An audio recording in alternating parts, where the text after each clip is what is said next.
Do you ever wonder if you're overspending on your budget with entertainment, utilities, or even your car payment? Do you just wish that someone would tell you exactly what is reasonable to spend on in each budget category? Well, in today's video, we're going to go over and explore a sample budget with recommended percentages for each category. Before we get started, I want to share a life update and how it affects this channel. When I'm not making YouTube videos, I work as an accounting manager, and given the season we're in right now, it's just a little bit busy. Actually, it's kind of crazy busy, and I'm working extra long hours. I'm going to commit myself to one video per week for right now, but as soon as the busy season is over, we'll get back to make videos as often as we can. Let's go ahead and get started. Now for our video today, we're going to take an example budget at $50,000 income per year. That's going to be a take-home pay. Monthly, that's going to give us $4,166.67 take home to play with. Now when setting up a budget, you want to list priorities at the top of your budget. In this budget, that's going to be retirement savings. We're going to call that FIRE, financial independence, retire early. In the budget today, we're going to shoot to save 25% of our take-home pay. This is a very ambitious goal to set, very achievable though if you budget and stick to your budget the right way. So based on that, we're going to save $1,041.67 per month. When we start with our highest priority spending category first, that's going to allow us to make sure that that gets hit no matter what. We're going to save,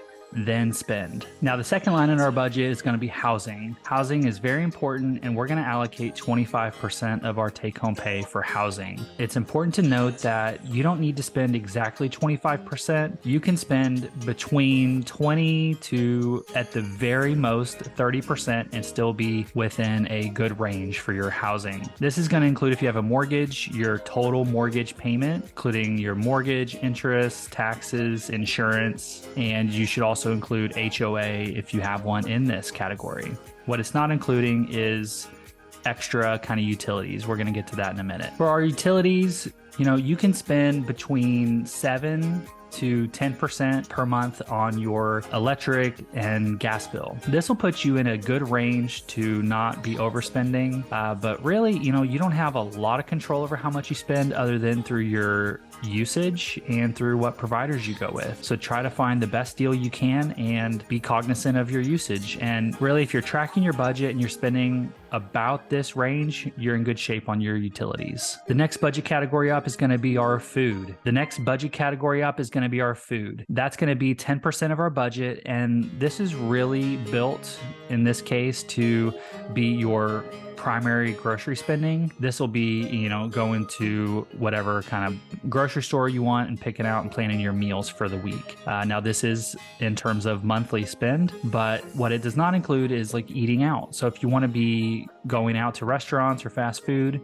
you can include that in another budget category. Maybe we'll see later on like entertainment. If you want to call them grocery and eating out, you might want to budget up to like 15 or maybe 17% in that case. Up next is transportation. This one can really get you because what I see a lot of people do is way overspend on their transportation costs. People these days are taking out 6, 7, 800 plus dollar car payments per month. That will absolutely crush your budget. If you want to be able to save and invest for your future or for your early retirement, you're going to have to get a control over your transportation. I'd recommend spending between 5 to, at the very most, like 12% of your budget. But again, this goes with pretty much all budgeting. If you want to spend a little more on one area, you're going to have to cut back in another. What you can't cut back on is your saving and investing. That's at the top of the list. You can move things around. If you don't want to go eating out, you can get a little bit more transportation budget. Now, the transportation budget does also include your total vehicle expenses. So it includes your car payment, it includes your insurance, and it includes your gas. Pretty much everything that you're going to need for your transportation to and from places, you should include in your transportation budget. Next up is clothing. I'm not one that's going to spend a lot of money on clothes, but I know some people that's a priority for them. So they may want to have a little bit higher clothing budget. I can go with about 2% per month in clothing spend. And since I'm not going out buying clothes every month, That'll build up in a sinking fund. And then when I go shopping a couple times a year, I'll have a few $100s and I can go buy some new outfits. Next up is medical and health. Now, this does not include like your medical insurance if it's coming out of your paycheck. This is really going to be your after-tax medical spending. Think doctor's visits, prescriptions, any kind of things that you would prioritize as health or medical. You could include your gym membership in there if you like. It's really just up to you on how you spend it, but I think about 5% allocated for medical and health is a fair amount. Next up is personal spending, and it's very important. A lot of people, when they're going about setting up a budget, they'll either have way too much in personal spending or they'll have way too little allocated to personal spend. This is really going to be